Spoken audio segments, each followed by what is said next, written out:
ẹ̀yin tí wà nílé ẹ káàbọ̀ sí another interesting edition of Unscripted with Jeff Obolewa. Edition yìí mo máa ń love kí n máa pè ní Fuji Mania lórí ètò àlejò mi oní Fuji ni wọ́n máa ń fà á já online náà gbogbo akitiyan wọn la máa ń rí. Join me as I welcome Jamo Anobi ẹ kí àwọn aráalé. Mo kí ẹ̀yin dáàdi mi, mo kí ẹ̀yin mọ́mì mi. Ohun orin lẹ máa fi gbé wọlé. Mo kí ẹ̀yin brothers mi àti sisters mi. Introduction mi máa rí o. Jamo Anobi lèmi jẹ́ o. Èmi lọ́mọ Ìbàdàn nílé Olúyọ̀lé. Ibi tó lè tó ti gbé jàre olóhùn o. Jamo Anobi òṣìwọ̀n bàbá mẹ́ẹ̀sì. Ẹ ṣáàmù ẹ̀yin tiwa. Ó ti lọ nìyẹn. Mo ti bá ṣe yẹn mo dé pé ó kì í. So now ibo la bí yín sí, ibo lẹ ti bẹ̀rẹ̀, ìgbà wo lẹ ṣeré jarunpa dédìí iṣẹ́ Fuji. Ibi tán bí mi sí, let's say generally Surulere wọ́n bí mi sí, but nínú Ìjẹ̀ṣà la máa ń gbé tàti dàgbà láti kékeré wa ta dàgbà sí. Ibi tán bí mi sí nìyẹn. Ìgbà wo lẹ jarunpa tẹ fi wọnú Fuji. Ó ti ṣe díẹ̀ náà because I could remember pé nígbà tá bẹ̀rẹ̀ iṣẹ́ yìí a kò máa ń ṣe ní eré pápángolo pàngolo tí wọ́n máa ń ṣe dólẹ̀dólẹ̀ gbogbo wa máa ń kóra wa kiri so a pọ̀ lẹ́nu ẹ̀ ń gbà yẹn so even àwa tá ń kọrin gbà yẹn almost gbogbo àwa tá ń ṣe dólẹ̀dólẹ̀ yẹn gbogbo wa là ń kọrin gbà yẹn gbogbo wa pátápátá so later ìgbà tó padà yá náà rí pé èmi wà creative.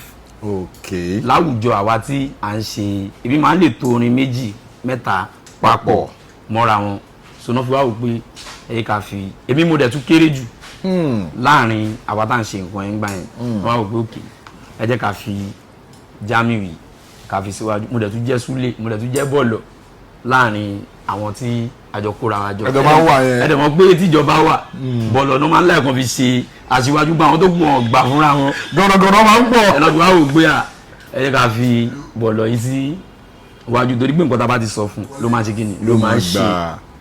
so bí ọ̀rọ̀ yẹn bó ṣe bẹ̀rẹ̀ nìyẹn so but mo lè rántí pé igbe mo gun a fi microphone kọrin ìgbà fi microphone kọrin yí ẹ̀ tí Rẹ̀mí Àlùkò má ṣe fọmọ ka bẹ́ẹ̀ sí bí a bí 1999 sí 1998 ẹ̀tọ́ náà before gbà yẹn a ti ń kọrin náà but ibi à ń fi microphone kọrin àwa ní professional category stage takora wa jọ tó yẹ pé tí bá ti kọrin lẹ́sìn bí a bí lẹ́yìn 30 minutes òun ti há gbogbo everything ti há so lẹ́sìn bí a bí 98 99 so abẹ̀rẹ̀ gbogbo àwọn kìíní tá bẹ̀rẹ̀ ní professional tá mú níṣẹ́. Ní agboolé Fuji ó lọ fà gan èmi personally mo love Fuji I always say it on my program mo love Fuji torí Fuji music làwa gbọ́ dàgbà bàbá mi tó bá ti fẹ́ ṣe fàájì tó bá ti yọ sọ́wọ́ ẹ̀ tó bá ti fẹ́ ṣe fàájì máa ró tó ẹ̀ máa play Barista ó ti yé yín bẹ́ẹ̀ yẹn bàbá mi máa ń like àwọn Àyìnlá Ọmọwúrà Yusuf Ọlátúnjí nígbà yẹn then Barista so mo love Fuji ẹ̀ làwa gbọ́ dàgbà èmi wá take extra liking sí Fuji music so mo love Fuji music gan so now a ní Olúfimọ headed by Dr. King Saidi Òṣùpá Akórèdé now a tún ní ẹbí ọ̀gá ńlá by Alhaji Wasiu Alabi Pasuma president now a rí pé ọ̀dọ̀ ọ̀gá ńlá yẹn lẹ́wà báwo ni ìrìn àjò ọ̀gá ńlá yẹn ṣe jẹ́ ẹ ṣàlàyé fún wa. ẹ mọ̀ pé ilé ayé yìí nǹkan tí mo kàn rí bẹ̀ ni pé wọ́n ṣe tọ́ oníkálukú ọ̀tọ̀ọ̀tọ̀ ni láti kékeré mi ni mo ti dà ní mo ti jẹ́ ọ̀bẹ pé ó láìkí Pasuma láti ìgbà tí rẹ́kọ̀dù wọn ti jáde recognition tó jẹ́ choices náà tẹ̀lé recognition choices ọ̀rọ̀ bọ̀ kíbọ̀ tẹ̀lé but mo lè rántí ìgbà yẹn náwọn ìgbà tí rẹ́kọ̀dù yẹn jáde mo jẹ́ ọ̀bẹ pé mo máa tètè mọ orin sórí so mo nẹ́gbọ̀n kan náà àjọ ń ṣiṣẹ́ iná yìí. ibi tẹ bá dé yẹn ẹ jẹ́ interject yín torí lórí ètò ìnà kì í ṣe interview a máa ní conversations ni ọmọ Mushin làwa ẹ lè love Paso bí àwa mi fẹ́ mo bẹ ṣe fẹ́ ṣe. ẹ̀mí ò jiyàn. ẹ fún mi choices. tẹ bá ń gbọ́ wìnìwìnì bàbá wa sì ń látú ìyẹn ò ní gbé kẹ́hìnsá ń lọ ó ní alálàbí máa lo gbó òde òjò òwúrọ̀ òjò wẹ́niwẹ́ni kẹwàá bá mi jó Pasuma o kẹwàá bá mi jó Pasuma o Pasuma o. mo mọ nǹkan tí mò ń sọ mo mọ nǹkan tí mò ń sọ bẹ́ẹ̀ tí ń kọ́ yẹn ẹ jẹ́ kí inú mi máa dùn yàtọ̀ máa ṣe transfer ẹ má fọ ẹ má bá ọ̀rọ̀ yẹn lọ. ẹ má yẹ kó pẹ́ so mo lè rántí gbà yẹn èmi díẹ̀ pé èmi máa ń tètè mọ orin ẹ̀gbọ́n mi yẹn òun like Òṣùpá. ọ̀ tí hot nígbà yẹn Òṣùpá ò tí hot ìgbà tí aláyé mi ṣe next record tó tẹ̀lé ọ̀rọ̀ bọ̀ kíbọ̀ yẹn ni demand no confidence. So bí a demand náà tún tẹ̀lé. kọ̀ǹpútà náà wá. no kọ̀ǹpútà yẹn wá kọ̀ǹpútà ló tẹ̀lé ọ̀rọ̀ bọ̀ kíbọ̀ demand tẹ̀lé confidence tẹ̀lé. ẹ chop dọkù. ẹ ti ọ̀rọ̀ sàn so. no mo bẹ ṣe sọ yẹn mo ń ba lọ ẹ má bẹ tó lọ. so náà àsìkò yẹn èmi máa ń fún ní ráìdì ẹ̀gbọ́n mi yẹn. ok èmi tó bá ti sọ ká kọ Paso yẹn. ẹ máa jáde tán ni. èmi kàn máa jáde tán ni pé Paso dé ẹ̀ jáde mo ti máa ti sáré kọ bí abí mẹ́ta mẹ́rin. ẹ fún mi ní 1 or 2 tẹ máa ń kọ́ gbà yẹn. ọ̀rọ̀ gíbọ̀ látúmúwọ̀ Fuji for example àtìmúrégé wọ adẹ̀ tí fi ṣáàjẹ̀ òkun bórí wọn tó ń gbọ́ kò yá bá mi bá wọn jó ẹlùlù kẹ́ ajá àjò Pasuma o kò yá kẹ́nu kẹ́ ajá àjò Pasuma o ẹ̀dàpọ̀ ẹ̀kọ́ ní ẹlùlù kẹ́ ajá àjò Pasuma o. So ní abẹ́ ìgbà yẹn ibi àtẹ̀gbọ́n mi yẹn tábà ti wá ń drag wọ́n máa ní Òṣùpá ní number 1 èmi á ní presidential tó jẹ́ ọ̀gá mi àwọn ní number 1 so ó yà ìwọ kọ Òṣùpá yẹn àdìgbà máa àmọ́ wọn máa gbégbá jẹ Òṣùpá táwọn tún jẹ́ láwọn tún kọ yẹn èmi máa tún máa fún wọn ní correction ní lórí ẹ̀ ibi irọ́ báyìí tún kọ́ báyìí níṣẹ́ ẹ̀tàn so láti ilẹ̀ ni mo ti fi àníyàn mi mo ti fi choose ọ̀gá ńlá ẹ understand even ìgbà tí à ń lọ bẹ̀ tó yẹ pé a tètè rojú ráì gan ẹ̀sùn ọ̀rọ̀ àti oríṣiríṣi advice oríṣiríṣi ń wá gbé ọ̀gbẹ́nijà kú mẹ́rin ká lọ bíbà bọ́dí tó pé ibi tí ẹ̀mí mi mú nìyẹn. ibẹ̀ yẹn lẹ ní flex. ibẹ̀ ni àníyàn mi mú èmi dẹ̀rí jẹ́ ìdàkùntẹ́ pé tí bá wà pẹ̀lú yàn mo wà pẹ̀lú ẹ but ẹ̀mí ìfẹ́ máa sọ àwọn nǹkan bẹ́ẹ̀ ọ̀la kí wọ́n dàgbé bí abẹ́ èèyàn jánu ẹ̀wọ̀n dáṣán so but Ọlọ́run ló mú èèyàn tó dáa. jánu mo understand the point of view yín even àwọn legends tí à ń sọ̀rọ̀ nípa wọn yìí Alhaji Wasiu Alabi Pasuma àti Dr. Saheed Òṣùpá àwọn náà understand the allegiance ọ̀rọ̀ allegiance lẹ́ ń sọ wọ́n understand ṣe understand ẹ bá rí pé àwọn méjèèjì náà láti lẹ̀ ọ̀rẹ́ ni wọ́n close gan gbàtíjáde tó rí dòwe tí gbogbo ẹ di ṣẹ́tí get so now ibi tó mo fẹ́ gbé ọ̀rọ̀ yìí lọ òun ni wípé ṣẹ́tí rí Fuji music kò kí n ṣe orin tí Mugun lè kọ. Fuji music is a music of intelligent people. Torí ó take a lot of effort láti compose orin. Láti lọ sí studio, kàn ṣe beat, kẹwàá voice, composition, ìgbékalẹ̀ orin yẹn ó take so kò kí n ṣe hip hop. Lẹ́kàn máa bọ̀ ní studio nìkan hobe gbẹ̀ngbẹ̀ngbẹ̀ ó ti hit ní tiẹ̀ nìyẹn. But Fuji music is a music of mo máa ń sọ nínú àwọn fídíò tì mí ẹ máa kí mo sọ pé mo love Fuji gan so mo mọ nǹkan tí mo ń sọ now nínú Fuji music ṣé ẹ ti ṣe albums. mo ti ṣe album. kí ni first album mi. first album mi orúkọ album mi Sign of God níta alákọ̀ọ́kọ́. Sign of God níta alákọ̀ọ́kọ́. ilé tó yẹ̀ṣẹ̀ jáde tó jẹ́ current one tó wà níta báyìí sìn. okay. ní Commander tí àlàyé mi wá bá mi launch. Alhaji Wasiu Alabi Pasuma náà àwọn náà wá bá mi. náà wá launch album yìí. náà launch ẹ̀. Commander yìí. Ọlọ́run ó ti wà ní gbogbo. second album lélẹ̀. second album lélẹ̀. wow ẹ̀yin ti wà nílé ẹ̀yin tí ẹ̀ bá ti já sí tí ẹ̀ bá ti torí update ni Commander ni orúkọ album yìí ó wà available on all streaming platforms. ó wà ní Audiomack àbí. ó wà ní gbogbo Spotify. ó wà ní Spotify. so báwo la máa ṣe access sí báwo la máa ṣe. tó bá ti tẹ Jamo Anobi. tẹ́ bá ti tẹ Jamo Anobi máa gbé jáde lọ́wọ́ máa gbé commander jáde a máa gbọ́ ẹjọ́ the only way tẹ́ fi lè support wọn òun náà ni pé kẹ́ lọ sórí Spotify and all other streaming platforms kẹ́ lọ tẹ Jamo Anobi kẹ́ dẹ̀ bẹ̀rẹ̀ sí ni máa gbádùn àwọn orin wọn Fuji commander ó ti yé mi ọ̀rọ̀ yín ti padà yé mi I would love to listen to it tí máa ti ń lọ sí. bó dẹ̀ ṣe ń gbóhùn mi o Fuji commander ló ń gbọ́ bó dẹ̀ ṣe ń gbọ́ lù mí o Fuji commander ló ń jó èmi la kọrin gbógẹ́ra bàbá àwa la pèdè fọ́ba jí Anobi mú jójó because tó bá jẹ́ ti Fuji yìí o Jamo Anobi ló lè kọ́ even any kind of music o Jamo Anobi ló lè kọ́ àrò oníṣẹ́ bá kà á lálẹ́ o ìgbé kíké ní tẹ́lúkò bàbá mẹ́sì ẹ̀sìn lónìí pátákùn o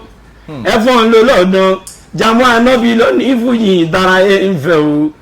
ẹ̀sìn lónìí pátákùn ẹ̀sìn àmọ́ ẹ̀yìn tiwa inú kọ̀wándà náà ni gbogbo ẹ̀ wà ẹ̀yìn tiwa ẹ̀ jọ. ká tó kúrò ní point tower yìí shout out to Ria Entertainment Service and Logistics. God bless you for your support. Thank you. Thanks so much. Ibi tẹ́mi love Fuji music day gbogbo àwọn tó bá ń ṣe agbátẹrù àwọn talented Fuji musicians bíi titi yín èmi máa ń love kí n máa lò wọ́n ní ọgọ́ ẹnu Ria Entertainment. In fact, I don't really try. God bless you. God. Now, in the course of your career, kí ni most challenging experience yín bóyá ní show kan tẹ́ lọ ní o bóyá nǹkan kan challenging experience pé ẹ lè gbàgbé mọ́ tó máa jẹ́ kan tó mọ́mú láyà yín everybody ló ní iṣẹ́ wa yìí iṣẹ́ creativity ni ẹ máa gbọ́ ọkọ̀ lọ́lẹ̀ kẹ́ tó wọ studio all of that so àwọn nǹkan wo ló wà challenge bóyá show kan lẹ lọ tí kinní kan iṣẹ́ wo ló ṣẹlẹ̀ tó jẹ́ pé ẹ máa ń tẹ́lẹ̀ gbàgbé mọ́ láyé ẹ ṣe ẹ̀wọ̀n ọ̀tún pẹ̀lú àwọn ará ilé. nǹkan pọ̀ tó ti ṣẹlẹ̀ o bá a dúpẹ́ lọ́dọ̀ lọ. alihamudulilayi. ọlọ́run tó jẹ́ kí tí kò jẹ́ kí a máa fi àná máa pìtàn ẹni tó jẹ́ ká máa fi èní pìtàn àná so wọn la dúpẹ́ yẹn fún èlò ti ṣẹlẹ̀. ẹ ṣe ẹ̀wọ̀n ọ̀tún pẹ̀lú. ṣé ta máa lọ ṣóògùn àyàn tó yẹ pé ọkọ̀ máa dá kùrákù lẹ̀ kùrákù oríṣiríṣi tó yẹ pé play la ní abẹ́ play tiwa mo ti rí gbé wàá tẹ̀lé àwọn squad oríṣiríṣi táwọn kan máa dúró tó máa mount tó dẹ̀ máa mú nǹkan dání èèyàn tó ló ń fẹ́ agbádùn tó dẹ̀ tún mú nǹkan dání. bọ́ọ̀lẹ̀ tó bá ti ṣetán sáà bọ́ọ̀lẹ̀ wà bá wa. àmọ́ Ọlọ́run yan àwọn onísábàbí tó pọ̀ fún mi torí pé tí mi ìbá dárúkọ wọn ní pẹ̀lú nǹkan tí mo ṣe ajẹ́gbẹ́ abẹ́ mi gan ingrid ni mí àwọn ọ̀rẹ́ sọ ó ní máa nǹkan kò ń ṣàwọn nìkan o pẹ̀lú àwọn ẹlòmíì náà bọ̀ tó kàn jẹ́ kí ìgbà táwọn dé nǹkan tí àwọn tó kù yẹn tó ti ń ṣe yẹn ó padà jẹ́ kí titi wọn kó ran tẹniyẹn ní ọwọ́ gan so ọlọ́pàá ni máa yẹn Mr. Pius Igbayilọ́lá nígbà tó dé mo ṣe jẹ́ ọlọ́pàá tó yẹn tó bá wá sí show mi bí tí mo ti ń ṣiṣẹ́ wọ́n máa wá ti wá rí àwọn squad tó fẹ́ wọ́n ti main ara wọn yẹn ọkàn máa ra ẹ mọ̀ pé òun dẹ̀ ti mọ̀ pé tẹ bá ṣòṣì máa mú yín bọ̀kọ̀ wá ti díẹ̀ wọn ò ní fẹ́ kí nǹkan yẹn kó tiẹ̀ ṣẹlẹ̀ ó máa mú owó àpò ẹ̀ wọ́n máa kàn ra nǹkan drink kí ẹ fẹ́ wọ́n kàn máa ra nǹkan fún wọn ni òyà ẹ máa gbádùn ni o péye kí ni a tún máa wọn tó kú other side báyìí ẹ máa gbádùn ni o tó bá ti di pọ́n tí wọ́n ń gbádùn wọ́n lè wá mú ọ̀gá bí àtọ̀gá bí wọ́n máa mú wọn papọ̀ pé Ramoni kí ló ń ṣe yín gíníkan so àsìkò yẹn Ọlọ́run rí lílo wọn fún mi torí pé ní gbogbo ìgbà yẹn tó bá sọ pé wọ́n fẹ́ pe Jamo Anobi ní bí ìkómọ kan ọ̀rọ̀ táwọn èèyàn máa ti sọ pé ẹjẹ́ máa pe Jami o wọ́n máa bá mi jẹ́ o àmọ́ nígbà tí màá yẹn dé Ọlọ́run lò wọ́n gẹ́gẹ́ bí mẹ̀sáyà fún mi lásìkò yẹn so ó jẹ́ káwọn èèyàn padà máa rí bí a lè pe ọmọdé yìí tá a bá pè kò sí wàhálà kò sí gbá kò sáwò so pẹ̀lú àwọn challenges mi náà but eléyìí tí mo ti rọra sọ yẹn náà ẹ ti understand so yẹn náà wà okay. ibi tá a bá ètò dé ṣẹṣẹ iṣẹ́ Fuji music yàtọ̀ sí pé bóyá ó take a lot of ọpọlọ èèyàn gbọ́dọ̀ láyà láwọn táìmù kan ọmọ jẹ́jẹ́ ò lè kọ Fuji torí ojú lásán ò ṣe wèrè Fuji music is an mo máa ń sọ a lot of my videos man Fuji music is an indigenous music is a cultural representation of Yoruba people Fuji music tẹ́ bá ti gbọ́ Fuji music ní anywhere kẹ́ lọ gbọ́ London tẹ́ bá sọ pé who sang this song àwọn sọ pé kí ni is from Yoruba land ní West Africa ní Nigeria ní from the west side of Nigeria gan so Fuji music yẹn kò kí n ṣe nǹkan tí then it has a lot of international attributes ìyẹn túmọ̀ sí pé òun is a genre that has to do with intelligence tẹ́ bá wo gbogbo àwọn trajectory Alhaji Wasiu Alabi Pasuma mo dẹ̀ máa ń sọ a lot of times mo ní Alhaji Wasiu Alabi Pasuma ọ̀gá ńlá from albums like Recognition from if you check out albums like Choices albums like Computer àwọn albums like Puff Daddy ẹ máa rí pé Paso create Fuji music style titi wọn yẹn wọ́n jẹ́ kó simple fún àwọn a lot of new generations láti tètè grab torí tẹ́ bá wo trajectory Fuji music from the founder from Dr. Sikiru Ayinde Barista kọ́lọ́ fọ̀rùn kẹwọn MFR tẹ́ bá wo dáadáa ẹ máa rí pé nígbà yẹn o ò lè kọ Fuji yẹn anyhow torí àwọn bàbá yẹn ti stage standard àwọn standard tán set yẹn o ò lè gbórí sí o lè gbégẹ̀ sí. o gbọ́dọ̀ ní ohun tó pọ̀. o gbọ́dọ̀ ní adequate knowledge of Yorùbá. Ọlọ́run. o gbọ́dọ̀ tún gbọ́ Yorùbá. dáadáa ní time yẹn as a Fuji music o tún gbọ́dọ̀ mọ̀ kéwú ẹ mọ̀ kàn tí mo tọ́ láti sọ that is why Barista is an encyclopedia of knowledge because tẹ bá rí ọ̀kan tó gbọ́ tó mọ̀ kéwú dáadáa tó gbọ́ Yorùbá dáadáa lójú àmì tó tún wá gbọ́ English tó tún wá mú òwe. It's a combination Barista was a combination of everything the first standard yẹn high then nígbà tí ọ̀gá aláwa dé with albums like Recognition Choices ọ̀rọ̀bọ̀ kíbọ̀ ọ̀gá aláwa ló funkify Fuji music making him the first Fuji artist tí wọ́n feature hip hop artist tẹ́lẹ̀ pé wọ́n ti funkify ẹ̀ wọ́n ti create level kan tí wọ́n introduce Fuji music sí another audience tí wọ́n mọ̀ pa Fuji rárá tẹ́lẹ̀. àlàyé yẹn ṣe nǹkan tó pọ̀ gan. so when I say ọ̀gánlá is a pace setter ó láwọn kankan tí Alhaji Wasiu Alabi ti ṣe tó jẹ́ pé even nígbà tí Barista wà láyé kọ́lọ̀ fọ̀rọ̀ kẹ́ Barista lẹ́ẹ̀kan sí Barista máa recognize Alhaji Wasiu Alabi Pasuma as the new generation of Fuji musician ẹ jẹ́ kí n put ẹ̀ bẹ́ẹ̀ mo ń lọ bìkan pẹ̀lú analysis tí mo ń ṣe yìí ni o tẹ́lẹ̀ mọ̀ kí mo mọ nǹkan tí mo ń sọ now ọ̀gá ńlá introduce Fuji music sí new generation ẹ máa ní pé time yẹn ni oríṣiríṣi àwọn Fuji musicians wọ́n wọlé sí ní industry pé if Pasuma could do it like this tọ́wọ̀n yẹn don't accept ẹ̀ èmi náà lè ṣe then ó give birth to another generation of Fuji musicians now impact yẹn when we talk about impact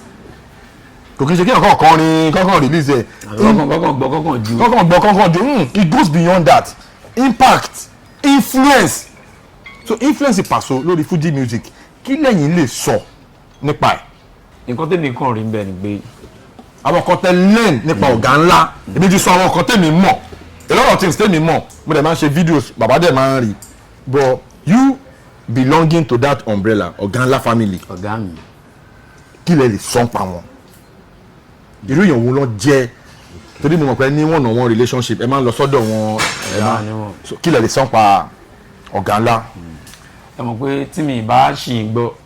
pẹ̀lú ibi tí ẹ ti ń bọ̀ ẹ tún fi tú wá yà síbi relationship tó wà láàrin mi àti àlàyé mi. ẹ súnmọ́ mi nítorí ṣọ́ọ̀tì wa. tó wà láàrin mi àti bàbá mi ti ra sàn ṣe. alákọ̀ọ́kọ́ tẹ ọkọ̀ sọ yẹn nípa pé wọ́n jẹ́ bíi pace setter ti ra sàn. fún another new generation of Fuji musicians. ti ra sàn tó yẹ rí náà nìyẹn ti ra sàn. so bó ṣe mọ̀ pé ìgbà mi máa ń wá àwọn ọ̀rọ̀ mi wà nǹkan tí kò bá ṣojú yàn mọ́ èèyàn gbọ́dọ̀ sọ̀rọ̀ lórí ẹ̀ èèyàn ò dẹ̀ gbọ́dọ̀ máa sọ̀rọ̀ bíi pé gíní nǹkan tó bá mọ̀ lẹ́ máa sọ nǹkan tó bá mọ̀ níwọ̀n bá nǹkan tó bá bá ìwádìí gíní ló máa sọ̀rọ̀ nípa ẹ̀. so ìgbà tẹ́mi dọ́dọ̀ àwọn àlàyé mi gbé tẹ́lẹ̀ mò ń gbọ́ wọn ni tí rẹ́kọ̀dù bá ti jáde màá lọ ra live màá gbọ́ ẹ̀tọ́ ọ̀rá kan tó yẹ máa ń dáwó jẹ mi máa ń dáwó jẹ mi ayé gbà kẹsẹ̀t máa ń dáwó jẹ mi ra kẹsẹ̀t láti ra kẹsẹ̀t kẹ́ lè gbọ́ Ọlọ́run a ní àwọn kan tó jẹ́ kémi ní edge ahead gbogbo àwọn brothers mi yẹn ni. ok ẹ ọ̀rọ̀ tán so tí orin bá ti jáde màá lọ ra késẹ̀tì yẹn so màá rà máa gbọ́ ẹ ti ọ̀rọ̀ tán so but nǹkan tó ṣojú àwa ò pọ̀ ẹ ti ọ̀rọ̀ tán so torí pé eléyìí tẹ́ kọ́kọ́ sọ yẹn ó máa lọ dàbí pé yàn ń sọ ìtàn Fuji ni àbí ìtàn orin. ìtàn orin tí but eléyìí tí mo lè sọ ń bẹ̀ ni pé mo love orin wọn mo love orin mo like àgbékalẹ̀ wọn. kí lẹ learn àwọn kan lẹ learn fún ọ̀gá ńlá. òun náà ni àwọn nǹkan tí mo fẹ́ sọ fún yín pé mo learn. ok mo love orin wọn mo love àwọn fúnra wọn. personally as a person. interest mo ní interest pẹ̀lú wọn ẹ ti ọ̀la san so mo love àwọn fúnra wọn so mo like bọ́n ṣe máa ń gbé orin kalẹ̀ bọ́n ṣe máa ń gbé orin kalẹ̀ ẹ mọ̀ bọ́n ṣe máa ń dress orin gan tí kò kí ẹ mọ̀ gbogbo nǹkan máa wà presentable kò dẹ̀ ní rough kò ní slow kò ní rough kò dẹ̀ ní fast jù ó máa wà ní àárín méjì ẹ ti ọ̀la san so àwọn kan ẹ mo learn ẹ ní ara wọn mo dẹ̀ tún learn discipline lára wọn. discipline mo like discipline tẹsán yẹn. ẹ ti understand. kí yàn kóra yàn níjànú. mo learn discipline lára wọn because àlàyé even tó fi mọ́ gbogbo àwọn tó jẹ́ àwọn band men wọn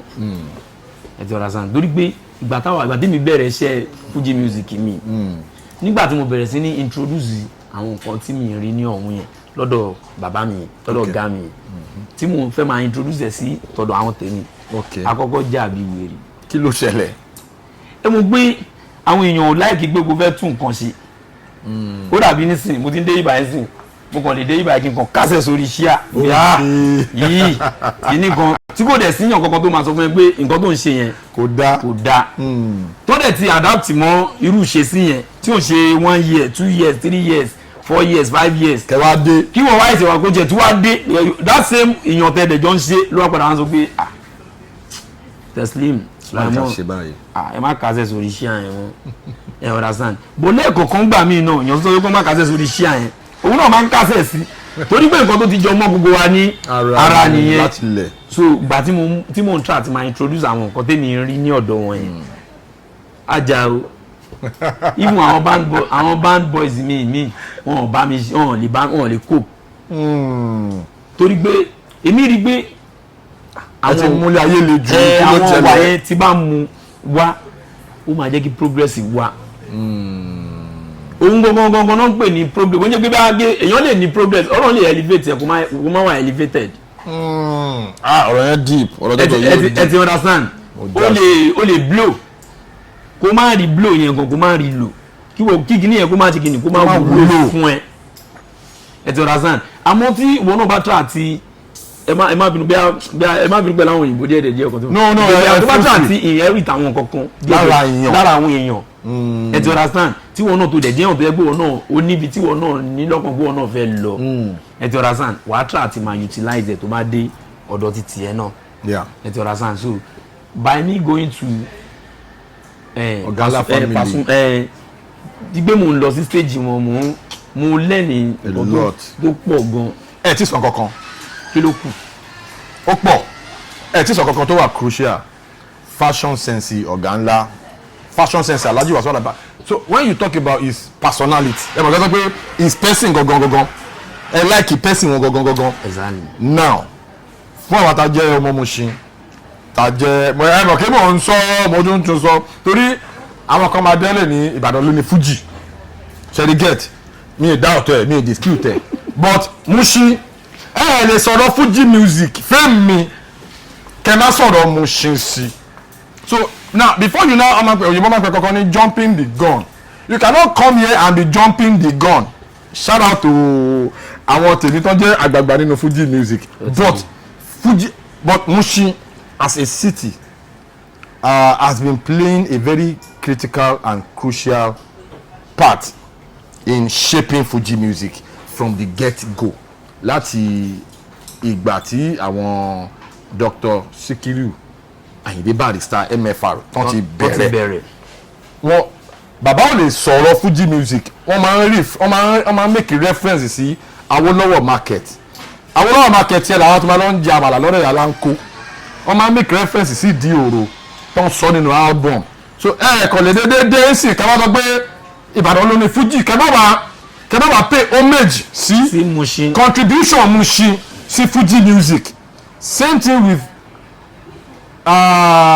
Èkó Lagos Island get shout out to Alhaji Wasiu Ayinde Olúayé Káfọ́tà ẹ tún mọ nǹkan tí mo tọ́ láti sọ analysis mi yẹn I'm trying to mo tọ́ láti present analysis mi yẹn without being biased. ẹ kí bàbá àlèmọ́ náà Màláíkà. now wá lè sọ̀rọ̀ Fuji music lọ sí Èkó Island kẹ́ máa sọ̀rọ̀ Alhaji Sule Alao Màláíkà Madiba Fuji shout out to Màláíkà respect. Now bàbá àlèmọ́ ẹ ṣé gan thank you for your support all the time. Tẹ́tìrí ọ̀rọ̀ Fuji music mo ń sọ lẹ́ẹ̀kan ó máa mú mi láyà mi so now when you talk about ọ̀gá ńlá Alhaji Wasiu Alabi Pasuma you talk about his personality his fashion sense. Alhaji Wasiu Alabi Pasuma has been able to create a lot of fashion niche into Fuji music. Now káwá kúrò ní apá abẹ̀yẹn náà ká tún wá bọ́ sí ọ̀dọ̀ àwọn Dr. King Saheed Òṣùpá. When you talk about Fuji musical composition, dexterity, when you talk about intelligence when it comes to musical composition lè sọ̀rọ̀ Fuji music without touching on King Dr. Saheed Òṣùpá's dexterity, his musical composition, his musical IQ. ṣe ti get nǹkan tí mo try láti sọ so shout out to King Dr. Saheed Òṣùpá. Now bàbá ní gbogbo wọn. yes àwọn people yìí wọ́n ti try their legends gidi gan. wọ́n ti then àwọn kan máa ń sọ pé Fuji music pé lẹ́yìn àwọn legends tàdárúkọ yìí àwọn Alhaji Wasiu Alabi Pasuma àwọn Kwamwan àwọn Alhaji Wasiu Alabi Pasuma àti Alhaji Dr. King Saheed Òṣùpá Alhaji Sule Alao Màláíkà àwọn legends tàdárúkọ yìí wípé Alhaji Sulaiman Adio Ataewe. yes Ataewe wọ́n ti try their legends in the game. Báwo wá ni Fuji music future ṣe fẹ́ rí with guys like you? Báwo lẹ ṣe fẹ́ ẹ mọ̀ pé Olympic wọ́n máa ní Olympic touch. Báwo lẹ ṣe fẹ́ gba touch yẹn tẹ bá wá máa fly exactly. Bí àwọn legends tàdárúkọ yìí ṣe ń fly kí ni plan yín láti rí pé ẹ̀yin náà fẹ́ tiraka in your own possible way láti rí pé Fuji music ó lọ sí next level kò lọ sí oko parun kí ni plan yín? ṣé rí kí n má parọ́ fún yín mo lè sọ pé láti bàtẹ́ tí ń béèrè question lọ mo lè sọ pé eléyìí rẹ̀ bí mi mo like ẹ̀. kí lẹ rí? ìdí tí mo fi like ẹ̀ ni pé even mo tún fẹ́ sọ ọ̀rọ̀ yìí kó jẹ́ ọ̀rọ̀ ìyànjú fún gbogbo àwa youth. Yeah. mo rí pé a máa ń sọ pé a fẹ́ dàbí èèyàn. Okay. mo fẹ́ dàbí ẹnìkan Saheed Òṣùpá fẹ́ dàbí ẹ̀ àmọ́ wọ́n tó fẹ́ dàbí Saheed Òṣùpá wọ́n fẹ́ dàbí Pasuma o fẹ́ dàbí Sule Alao Màláíkà o fẹ́ dàbí Atawewe Tai Currency o fẹ́ dàbí Kwamwan Rẹ̀mí Àlùkò. Are you ready for the sacrifice? ìgbìyànjú ẹ̀ wá kéré. o fẹ́ dàbí èèyàn ńlá ìgbìyànjú ẹ̀ wá kéré. káre. sẹ́rí ọ̀gá mi bàbá mi Pasuma ẹ̀ kò máa ń wọ̀ wọ́n pọ̀ fún ẹ̀ ni o. wàláì tàláì tí bá wo length of hustle ọ̀gá mi nígbà mi máa wò pé ọlọ́dà ẹ̀jìn bí ọ̀làpọ̀ máa ń sùn ní AC ó dẹ̀ tún máa ń wà ní mọ́tò bí mọ́tò yẹn máa jẹ́ kí stress kámú díẹ̀ lára wọn. ìgbìyànjú táwọn ọ̀gá wa ń gbìyànjú àwa tá à ń bọ̀ lẹ́yìn gan exercise là ń ṣe. The amount of work tí wọ́n put in sínú craft wọn yẹn. wàláì tàláì èèyàn fẹ́ ṣe nǹkan bíi 20 lẹ́ẹ̀kan náà òun nìkan. fẹ́ lọ ṣó ní kinní kan fẹ́ ṣe abọ́ kájẹ̀ tún yọ fi ṣó kúrò ń bẹ̀. ọ̀nà pọ̀ gan. commitment yapa. pọ̀ gan. ṣé ní gbogbo àwọn nǹkan yẹn lèmi ọdún náà láti ilẹ̀ kí n máa pa omi ìfẹ́ sọ̀rọ̀ àwọn ọ̀rọ̀ mi tó máa dàgé bí abíyá mo fi fúnra mi ní èmi náà níwọ̀nba tèmi èmi náà ní gbìyànjú. àmọ́ nígbà tí mo tún dé ọ̀dọ̀ wọn tí mo tún rí gbogbo àwọn tó jẹ́ àwọn ọ̀gá tí mo dá ọkọ̀ síwájú yẹn mo rí pé ó dà pé mò ń ṣeré ni ìmí inú àwọn ọ̀gá tó ń bá kọrin tán wàhálà ìmí máa tún àdúrà tí wọ́n ń kàràmọ́ gẹ́ mo ti ṣàdúrà yẹn ó lè ṣàdúrà tó wọn ó lè ṣe sacrifice tó wọn tó bá tún wá jẹ́ pé títò lórin náà ni ojoojúmọ́ ni ó ń ṣe oríṣiríṣiríṣiríṣiríṣi nǹkan so ó tèkà wa tí à ń bọ̀ igbe tá bá fẹ́ dàgbé àwa náà fẹ́ meet up bíbẹ̀ yẹn kò ń ṣe gbé kéèyàn bọ̀ tàbí òbí gbé bíi tó bá kọrin tó bá bú wọn ayé kan lè gbọ́ ẹ fún bí i 2 months tó bá ti rí nǹkan tí ìwọ fúnra ẹ fẹ́ ṣe kíni tó fẹ́ deliver tó fẹ́ offer ó kàn ń dààmú ara ẹni àwọn èèyàn wọ́n kàn lè hype ẹ fún bí i oṣù méjì àbò oṣù mẹ́ta gan lẹ́yìn oṣù mẹ́ta yẹn wọ́n tún ti gbá ẹ sí nǹkan táyé ti mọ̀ yẹn láyé fẹ́ ṣe kíni wọ́n fẹ́ mọ̀ àfi kó ṣe iṣẹ́ àfi kó ṣe kíni kó ṣe iṣẹ́ yẹn dáadáa báwọn náà torí ká àwọn ọ̀gá wa yẹn mo lè pàwọ́ fún yín èèyàn tí erico add láti jẹ́ kí olórin àwa upcoming àwa táàbọ̀ tẹwà nínú Fuji music industry erico add gbé ká gba ẹgbẹ́ wọn kákan ẹ̀kọ́ fa true ìdí ni pé iṣẹ́ tó ń ṣe pọ̀ gan ọ̀rọ̀ tẹ́ sọ yìí ó ẹ ti understand so látara wọn àga látara torí pé mo rí àríṣà àlàyé mi gan níwọ̀nba ẹ ti understand àlàyé mi ọlọ́run dẹ̀ tún fáwọn kankan ẹ̀mú kẹsọ̀rọ̀ nípa dressing kìnnìkan lẹ́ẹ̀kan fashion sense wọn ṣé àlàyé mi kàn ní fáàrí mọ́ọ̀ṣì kàn sí ọ̀tọ̀ ní fáàrí mọ́ọ̀ṣì but ọlọ́run bu aṣọ ẹwà fún wọn ọlọ́run bu ara ẹwà ó bù fún wọn ẹni pé tẹ bá wọ̀ ṣàlàyé mi kò tí yàn tó ọgọ́ lè kó góòlù kan sí ọwọ́ àbí yàn kó sọ́run àbí ẹ̀mọ̀ gbé kíní kan níwọ̀n bá ogun kan tó bá ti wọ̀ náà ni ọlọ́run dẹ̀ máa ń fi àlùbáríkà sí ẹ ti understand so nǹkan tí mi kàn fẹ́ sọ fún gbogbo àwa tàjẹ́ youth nínú industry Fuji even kò ṣe ní Fuji music nìkan music industry entertainment industry ìgbé káhádì mọ́ ìgbìyànjú ẹ wo àwọn Davido yẹn Davido Wizkid ni olórin tí mo like jù ṣe any affiliations pẹ̀lú hip hop or collaborations pẹ̀lú any hip hop wọ́n máa ń collabo pẹ̀lú mi dáadáa pẹ̀lú pé àwa ta àìsàn ń kóra wa bọ̀ báyìí international so a máa ń ṣe wọ́n máa ń feature mi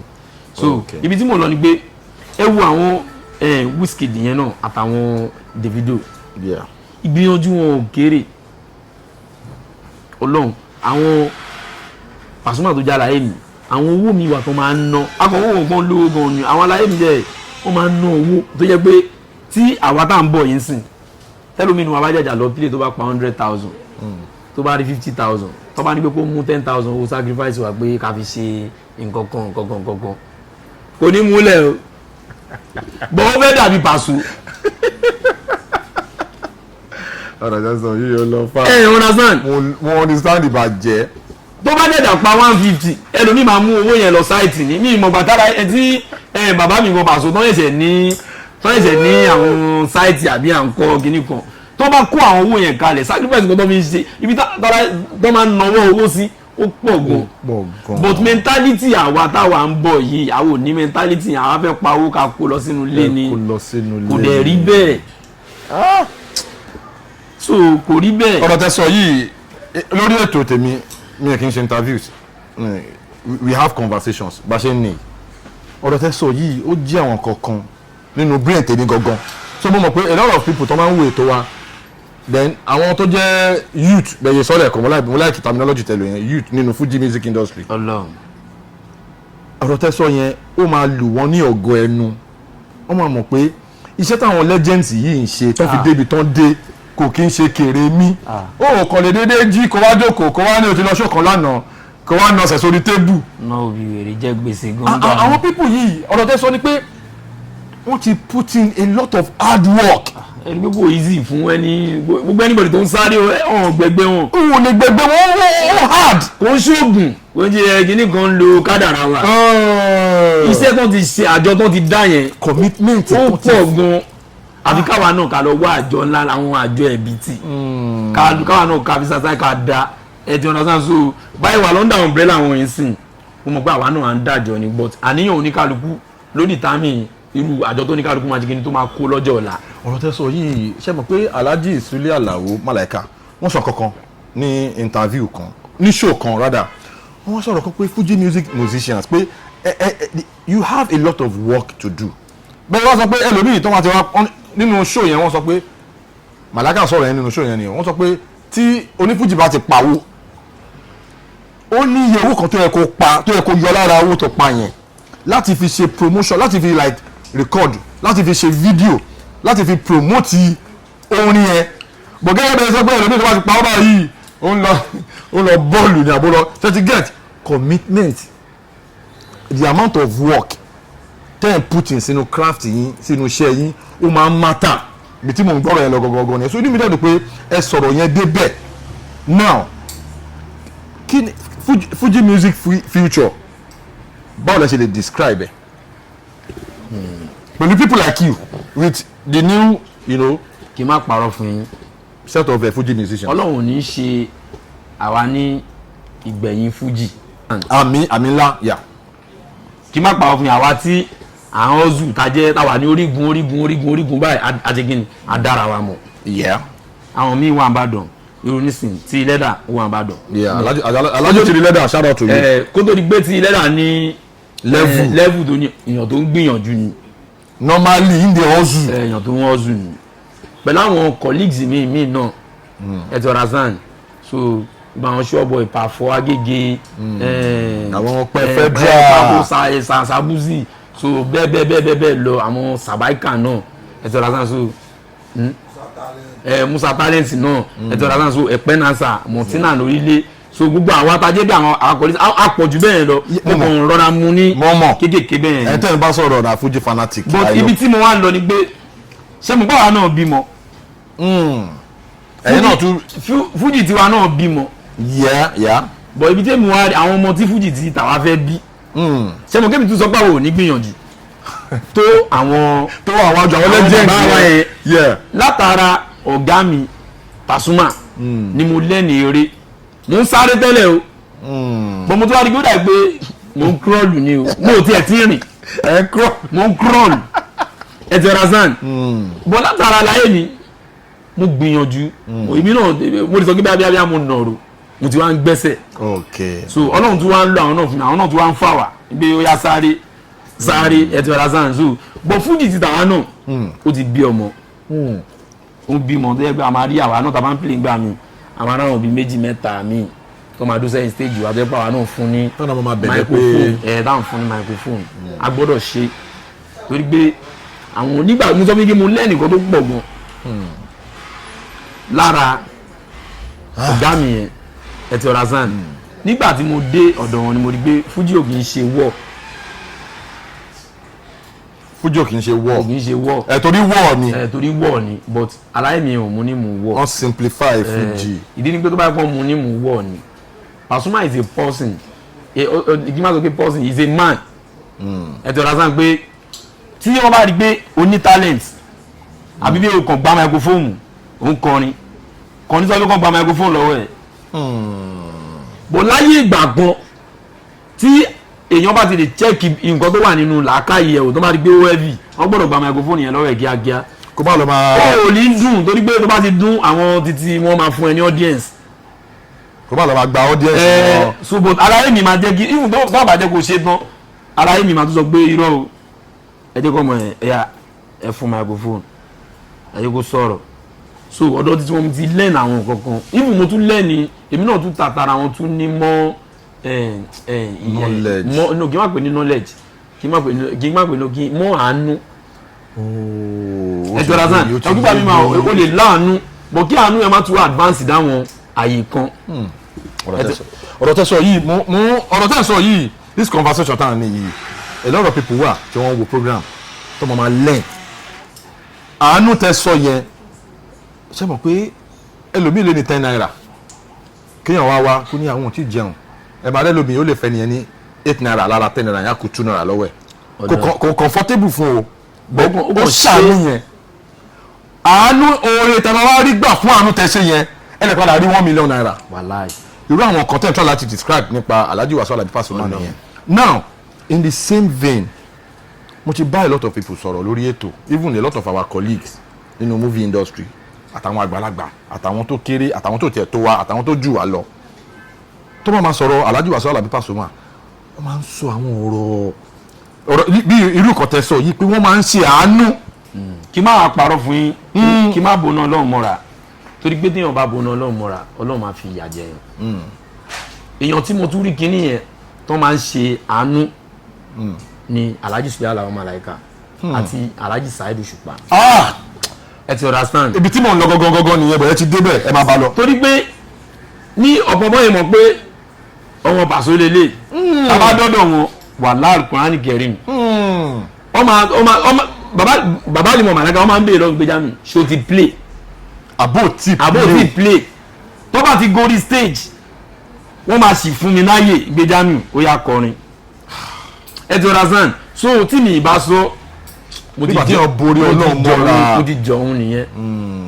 ẹ ti understand àmọ́ gbogbo wọn mọ̀ pé ọmọ yìí ọmọ Pasuma ni wọn kì í wo level yẹn gan kì í wo wọ́n sì máa ń fún yín ní space bóyá shine kì í wo. tí n bá bá yàn sọ̀rọ̀ tó máa sọ̀rọ̀ Alhaji Wasiu Alabi Pasuma wọ́n máa sọ̀rọ̀ wọn dáadáa tí n bá bá wọn ní Fuji mi náà sọ̀rọ̀ àwọn máa gbọ́ pé Dr. King Saheed Òṣùpá àwọn náà ti ṣe nǹkan báyìí fáwọn wọ́n ti support àwọn a lot of people wọ́n pé tí yàn bá ti ní level dé tí yàn bá ti great dé level kan àwọn míì o wọ́n máa ń ṣe báyìí. ṣe rí kí n má parọ́ fún yín level tí àwọn aláyé mi tí àwọn ọ̀gá wa yẹn àwọn bàbá wa yẹn tó ti dé kò sẹ́ni tí kò ní fẹ́ sọ̀rọ̀ wọn dáadáa tó bá rí kámẹ́rà ẹ ti understand. okay even off camera. ẹlòmíì tó bá jẹ́ off camera tó bá pẹ̀lú àwọn tiẹ̀ ó lè sọ nǹkan tó wà lọ́kàn ẹ̀ àmọ́ ṣé mo pé interview yìí fine normal kò yẹ kí n máa dárúkọ àwọn Màláíkà àbí Saheed Òṣùpá kí n sọ nǹkan tí n fẹ́ sọ kí n ṣe kí ni kí n kúrò níbẹ̀ ni àmọ́ kò dáa kéèyàn jẹ́ abaramore jẹ́ even Alhaji Wasiu Alabi Pasuma tẹ́ ń sọ yẹn gangan bẹ́ẹ̀ tí ń sọ yìí àwọn gan understand di àwọn nǹkan tẹ́ ń tọ́ láti sọ. ọ̀gá agbọ̀n ò láìkí gbé kán ṣe dáadáa fún ẹ kó kàn máa ṣe bí. ọ̀gá agbọ̀n ò láìka bó sí. olórin kan tí mo kọ tí mi sọ pé láyín ṣàkárí tún láti dáná kun wàláyín ká àfààní tún náà sábùn làṣẹ dídùn ọlọ́run lẹ́ni tó dúpẹ́ àtúgbà mìíràn sí lọ́dọ̀ ọlọ́wọ́n bá wọ́n sọ pé I distinguish ladies and gentlemen I appreciate each and everyone I appreciate morally and financially I appreciate physical and spiritually as pé ọlọ́run gan ò fẹ́ bàbá mi gan ò fẹ́ Chineke gan ò fẹ́ wọ́n ṣe oore fún ẹ kó o máa lè dúpẹ́ o ọlọ́run gan ò fẹ́ bàbá mi gan ò fẹ́ wọ́n ṣe oore fún ẹ kó o máa lè dúpẹ́ wọ́n ṣe oore fún ẹ kó o máa lè dúpẹ́ oore ẹ̀tọ́ àlàtàṣù mo fi gbogbo ọ̀rọ̀ tí mi sọ yìí mo fi appreciate nítorí pé gbogbo ibi tí mo dárúkọ fún yín yẹn gbogbo ibi tí mo gbà kọjá ni ẹ ti understand so àmọ́ ẹni tó jẹ́ ọ̀gá wa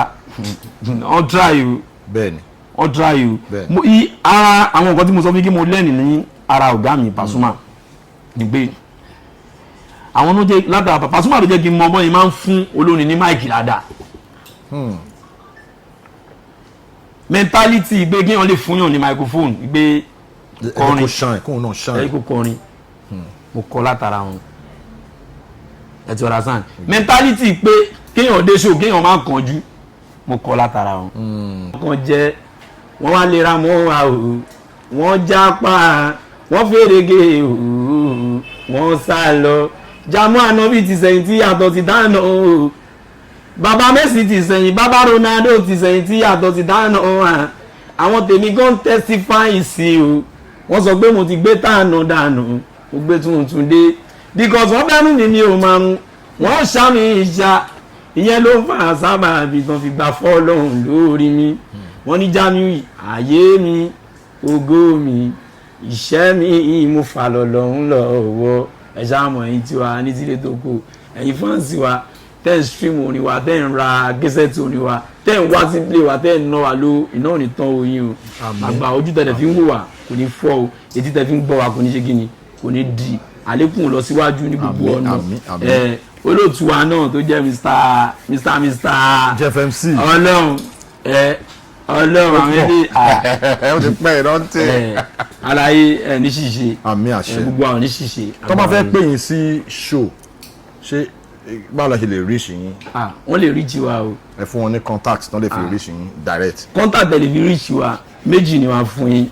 ẹjọ́ bá mú títí yín àti tí yín. Ó yá. So mo mọ̀ kan so 080 32 34 85 93 so wọ́n lè pe nọ́mbà yẹn wọ́n dẹ̀ tún lè pe eléyìí náà tó jẹ́ but eléyìí wọ́n lè háyè wá lórí WhatsApp ẹ̀ lórí WhatsApp 090 okay 291 96 912 so tẹ bá nídìí wa yín dáàdì wa ẹjọ à ń kọ ni oríṣiríṣi orin là ń kọ à ń kọ ni wedding à ń kọ tìkómọ à ń kọ carnival à ń kọ birthday ìṣílé à ń kọ sílé àti corporate event gbogbo ẹ̀ là ń ṣe gbogbo ẹ̀. so ẹ̀yin tí wà nílé ẹ ti rí bí o ṣe lọ Jamo Anobi ẹ ti pé wọ́n fà á jágan ní orí ètò personally èmi máa ń love talented creative musicians bíi titi yín báyìí so inú mi dùn láti ní yín ní orí ètò thank you so much so ẹ̀yin tí wà nílé tí ẹ bá fẹ́ ṣe any event ẹ ti gbọ́ nọ́mbà tán pè yẹn ẹ jọ ẹ pè wọ́n sí orí aago ẹ bá wọn sọ̀rọ̀ WhatsApp lọ́gán lọ́ máa jẹ́ yín ẹ ṣe gan ta pé yín tẹ jẹ́ wa God bless you. Jeff MC aka Tony Montana unscripted leto see you on the other side hard. Please subscribe to my YouTube channel and press the notification button.